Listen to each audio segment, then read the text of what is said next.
राम राम जी। कैसे हो सर? बस जी, आशीर्वाद है आपका। अच्छा पहलवान साहब, मैं थोड़ा सा एक ये जानना चाह रहा था कि ये अपने ब्रजभूषण शरण जी हैं, आज मतलब कोर्ट से इनको वो मिल गए, पटियाला हाउस कोर्ट से उनको एक केस के अंदर मतलब वो राहत मिल गया, उनका वो केस खत्म हो गया है। तो क्या आपको नहीं लगता कि अभी एक केस और है, जो मेन केस है वो तो अभी पेंडिंग है? देखिए जी, एक बात बताऊं। जी। जैसे मान लीजिए कोई क्राइम होता है, हाँ जी। वो आपने और मैंने मिलके किया है और मैं हाँ बरी जी। हो जाऊं, हाँ। मैं उसमें बरी हो जाऊं तो केस हल्का हो जाता है ना। हाँ। जो दोनों केस मेन हल्का हो एक्यूज जाता है, अगर एक मानता बरी हूँ। हो जाए तो केस हल्का हो जाता है। ठीक है। ब्रिजभूषण शरण सिंह के ऊपर जो सबसे गंभीर इल्जाम था ना, वो वही पॉस्को हाँ। वाला ही था। हाँ, वो पोक्सो पॉक्सो वाला वाला था। था कि एक नाबालिग बच्ची के साथ भी यौन शोषण किया, जी। उसका यौन शोषण किया। अब आप ठीक है। सोच के देख रहे हैं कि जी। 6 मेन लड़कियां थी जिन्होंने इल्जाम लगाए थे। जी।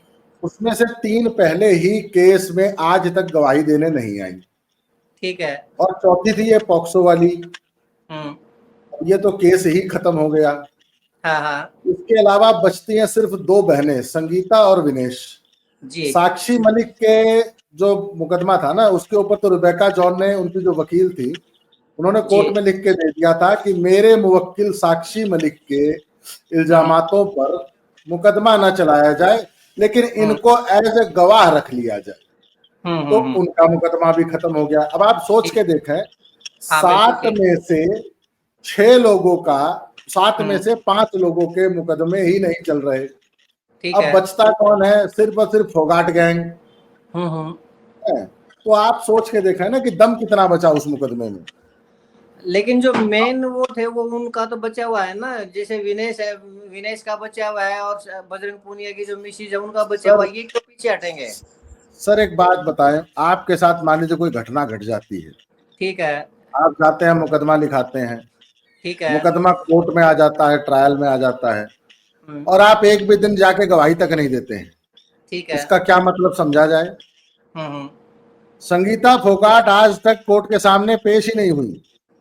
अच्छा, हाँ, नहीं हुई, अभी तक नहीं हुई है। अब आप सोच के देखें, विनेश और संगीता, अब 2 ही लोगों का तो मुकदमा चल रहा है ना। ठीक है। उसमें से संगीता फोगाट कोर्ट बार बार बुलाता है कि भैया आओ, अपना बयान दर्ज करो कि आगे की कार्रवाई की जाए। ठीक संगीता है। फोगाट आज तक कोर्ट में पेश नहीं हुई।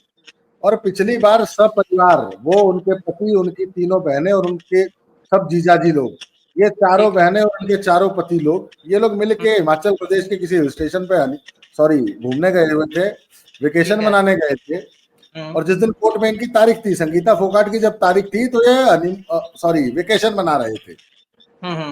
अब आप सोच के देखें कि आपकी कोर्ट में तारीख हो, आप मुख्य गवाह हो, तो आप मनाली जाओगे, शिमला जाओगे, लंदन, हम्म। न्यूयॉर्क, पेरिस चले जाओगे घूमने? नहीं, आप पहले ठीक है। कोर्ट में आओगे और अपनी गवाही दोगे, अपना बयान दर्ज कराओगे। ठीक ठीक है। इनके वकील से जब पूछा ना कि हाँ जी भैया, कहाँ है तुम्हारा मुवक्किल, मुवक्किल लाओ, तो कहते हैं जी ठीक है। वो 2028 की ओलंपिक की, लॉस एंजलिस ओलंपिक की तैयारी के लिए विदेश ठीक। गई हुई है ट्रेनिंग करने। ये ठीक है। शरेआम उन्होंने झूठ बोल रखा है, जो कोर्ट में दर्ज है। आपको भी पता है, मेरे को भी पता है, कोर्ट में बोली गई हर एक बात नोट होती है, दर्ज होती है। हम्म।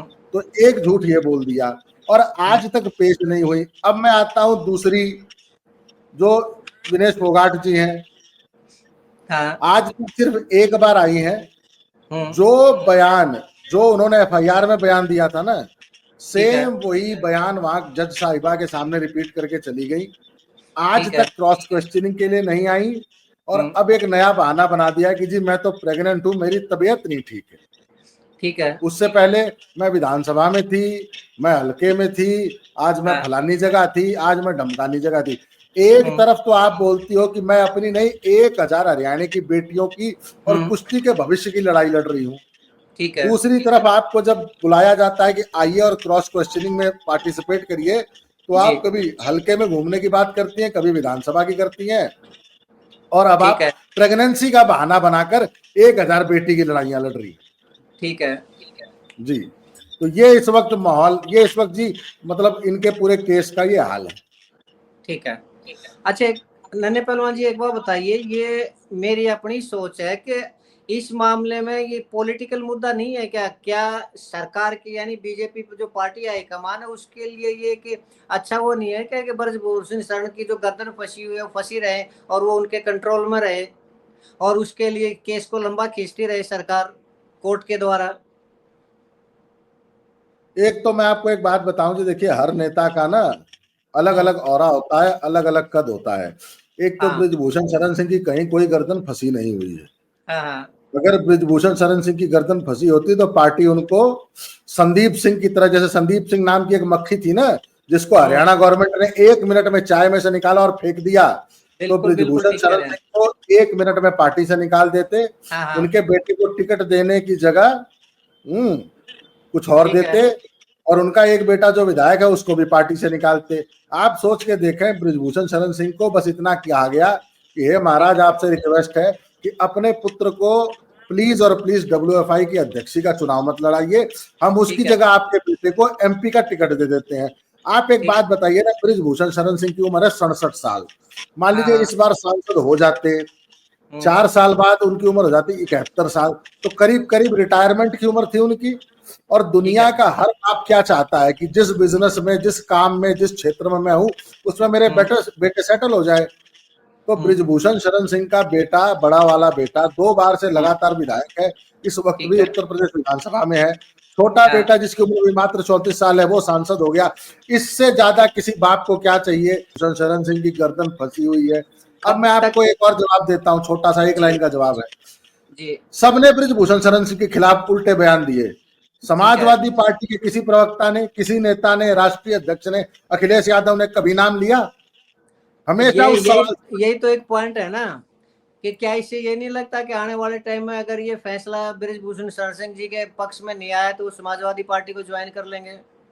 उनको जरूरत नहीं है साहब, वो इतने हाँ। बड़े कद के नेता हैं कि वो निर्दलीय लड़के जिस मर्जी पार्टी से टिकट ले लें, निर्दलीय लड़ लें, उनकी जीत सुनिश्चित है। ठीक है। कब तक हाँ, लगता है आपको ये मुकदमा चलेगा?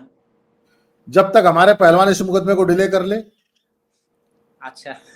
देखिए अभी तो आपको उनको सिंपल तारीख पे आना होता है ना, वो आते नहीं है। आगे फिर कोर्ट सम्मन जारी करेगा कि भैया आओ और अपनी गवाहियां दो, क्रॉस चलिए, क्वेश्चनिंग में जो पार्टिसिपेट करो। मान लीजिए जी। बृजभूषण शरण जी इस केस में से बाइज्जत बरी होते हैं तो क्या ये इन पहलवानों के ऊपर मानहानि का दावा करेंगे? अच्छा आप एक बात बताएं साहब, उनकी जगह आप और मैं होते तो हम क्या करते? अगर मेरी व्यक्तिगत छवि को आप जानबूझकर नुकसान पहुंचा रहे हैं तो बिल्कुल। मैं मानहानि का मुकदमा भी न करूं? हाँ, करना तो चाहिए। ब्रिजभूषण आपको शरण बनता है। सिंह की, ब्रिजभूषण शरण सिंह और उनके जो पूरे लीगल एडवाइजर्स हैं, हाँ उन्होंने हाँ। पूरा एक खाका तैयार कर लिया है। जिस दिन हम्म। इस केस में फाइनल रिपोर्ट लगी, फाइनल रिजल्ट आया और हम्म। जिस दिन वो बरी हुए, तो मैं इन सभी धरनाजीवी पहलवानों को आज से आश्वस्त हम्म। करता हूं कि अपनी हम्म। अपनी गाड़ियों के तेल की टंकी फुल कराओ, गाड़ियों की सर्विस कराओ और इलाहाबाद और गोंडा हाईकोर्ट में पेश होने की तैयारी करो। आपके हम्म। ऊपर एक मोटा मानहानि का मुकदमा होगा। मैं आपको हम्म। आज आश्वस्त करता हूं आपके चैनल के माध्यम से। हम्म। मान लीजिए इस चीज से बचने के लिए विनेश फोगाट है वो बीजेपी ज्वाइन कर लेती है, जैसा कि परिस्थितियां दिखाई दे रही है कि उन्होंने 4 करोड़ मांगे, 4 करोड़ दे दिए, प्लाट मांगे, प्लाट भी दे दिया। और कांग्रेस का अगर अगली बार लगता है कि उसका नहीं है कांग्रेस में फ्यूचर तो बीजेपी में अगर वो आ जाती है तो क्या तब भी मानहानि का केस होगा? एक बार ब्रिजभूषण शरण सिंह जी से ये सवाल पूछा गया था तो उन्होंने कहा था कि मैं हाँ। राजनीति करने के लिए पैदा नहीं हुआ था। जिस दिन अच्छा। पार्टी मुझे कह देगी उस दिन अपने घर बैठेंगे, अपने स्कूल कॉलेज चलाएंगे, अपने नाती पोतों के साथ घूमेंगे। हाँ। ब्रिजभूषण शरण सिंह किसी पार्टी के किसी पद के मोहताज नहीं है। अगर पार्टी ज्यादा दबाव बनाएगी तो जितना मैं उस व्यक्ति को, उसके व्यक्तित्व को जानता हूं, वो जी 1 मिनट में पार्टी से रेजिग्नेशन देंगे और पूरी जी। दमदारी से अपना मानहानि का मुकदमा लड़ेंगे। विनेश यानी ये तो फोगाट अगर कल को देश की प्रधानमंत्री बन जाए ना, तब भी हाँ। ब्रिजभूषण शरण सिंह उनके आगे घुटने नहीं टेकेंगे। ये मैं आपको और दर्शकों को आश्वस्त करता हूं। हम और नई पार्टी हाईकमान के कहने से। मैं कहता हूं भाई साहब, अगर स्वयं ब्रह्मा जी उतर आ जाए ना, तब भी जी। ब्रिजभूषण शरण सिंह मानहानि का मुकदमा किए बगैर मानेंगे नहीं। उनके लिए चलिए। अपना, उनके लिए मान सम्मान से ऊपर कुछ नहीं है। ठीक है। चलिए अब जो भी है देखते हैं। पहलवान साहब परिस्थितियां सामने आने लग रही है, जल्दी आने लग रही है। कितना टाल लेंगे? ज्यादा से ज्यादा 1 साल तक टाल लेंगे, 2 साल तक टाल लेंगे, लेकिन कोर्ट में तो इनको हाजिर होना ही पड़ेगा। और अगर ब्रजभूषण जी, मुझे भी लगता है कि वो इस मामले में निकल जाएंगे, बायजीत बरी हो जाएंगे, क्योंकि इसको पहले दिन से मुझे लग रहा है कि एक पॉलिटिकल मामला था, यौन शोषण का तो ये मामला मुझे लग ही नहीं रहा था। लेकिन जो भी है, चलो देखते हैं क्या रहता है। तो आपने टाइम दिया है इसके लिए बहुत बहुत धन्यवाद नन्हे पहलवान जी। और आज ये जो स्ट्रीम यार्ड से शुरू करवाई आपने, इसके लिए भी एक बार बाबा जी का भी धन्यवाद। मेरा चैनल भी उन्होंने शुरू करवाया था और आज ये स्ट्रीम यार्ड से रिकॉर्डिंग